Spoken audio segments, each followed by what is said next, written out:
ವಾಣಿಜ್ಯ ಮಳಿಗೆಯಲ್ಲಿ ಅನಧಿಕೃತವಾಗಿ ಬೆಂಗಳೂರು ರಸ್ತೆಯಲ್ಲಿರುವ ಶ್ರೀ ರಾಘವೇಂದ್ರ ಮೆಟಲ್ ಸ್ಟೋರ್ ನ ಹಿಂದುಗಡೆ ಅನಧಿಕೃತವಾಗಿ ಗೋದಾಮು ನಿರ್ಮಾಣ ಆಗಿರ್ತದ. ಈ ಕಟ್ಟಡ ಅನಧಿಕೃತ ಅಂತ ನಾನು ಹೇಳ್ತಾ ಇಲ್ಲ. ಈ ಕಟ್ಟಡ ಅನಧಿಕೃತ ನಿರ್ಮಾಣ ಅಂತ ಸ್ವತಃ ಚಳ್ಳಕೆರೆ ನಗರಸಭೆ ಅಧಿಕಾರಿಗಳೇ ದೃಢೀಕರಿಸಿ ಕೊಟ್ಟಿರ್ತಾರೆ. ಈ ಸಂಬಂಧಪಟ್ಟಾಗೆ ನಗರಸಭೆಯವರೇ ದೃಢೀಕರಿಸಿ ಕೊಟ್ಟಿರೋದು.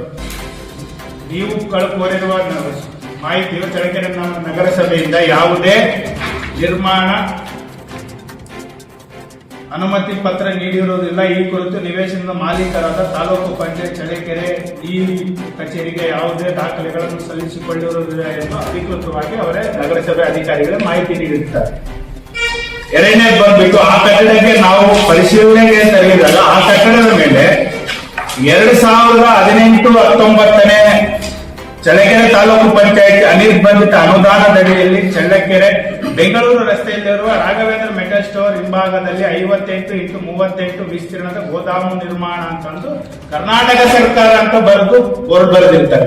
ಈ ಸಂಬಂಧಪಟ್ಟಂಗೆ ನಾವು ತಾಲೂಕ್ ಪಂಚಾಯಿತಿಯಲ್ಲಿ ಹೋಗಿ ವಿಚಾರಿಸಿದಾಗ ಚಳ್ಳಕೆರೆ ತಾಲೂಕ್ ಪಂಚಾಯಿತಿಯಿಂದ ಅಧಿಕೃತವಾಗಿ ಮಾಹಿತಿ ನಮಗೆ ಏನ್ ಕೊಡ್ತಾರೆ, ಪ್ರಯುಕ್ತ ನೀವು ಕೋರಿರುವ ಮಾಹಿತಿಯು ಪರಿಶೀಲಿಸಲಾಗಿ 2019-20 ಸಾಲಿನ ಕ್ರಿಯಾ ಯೋಜನೆಯಲ್ಲಿ ಸದರಿ ಕಾಮಗಾರಿಯನ್ನು ಸೇರ್ಪಡೆಗೊಳಿಸಿರುವುದೆಂದು ಈ ಮೂಲಕ ಅವರೇ ತಾಲೂಕ್ ಪಂಚಾಯತ್ಗೆ ಅಧಿಕೃತವಾಗಿ ನಮಗೆ ಲೆಟರ್ ಕೊಡ್ತಾರೆ. ಜೊತೆಗೆ ಸಂಬಂಧಪಟ್ಟಂಗೆ ಕ್ರಿಯಾ ಯೋಜನೆ ಕೊಡ್ತಾರೆ.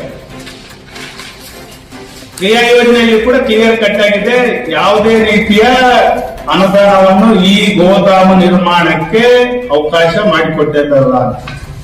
ಈಗಿರ್ಬೇಕಾದ್ರೆ 2018, 19, 20, 22 ಅವತ್ತಿನ ಶಾಸಕರು ಕೂಡ ಸನ್ಮಾನ್ಯ ಶ್ರೀ ಟಿ ರಘುಮೂರ್ತಿ ಸರ್ ಅವರೇ, ಇವತ್ತಿನ ಪ್ರಸ್ತುತ ಶಾಸಕರು ಕೂಡ ಸನ್ಮಾನ್ಯ ಶಾಸಕರಾದ ಟಿ ರಘುಮೂರ್ತಿ ಅವರೇ.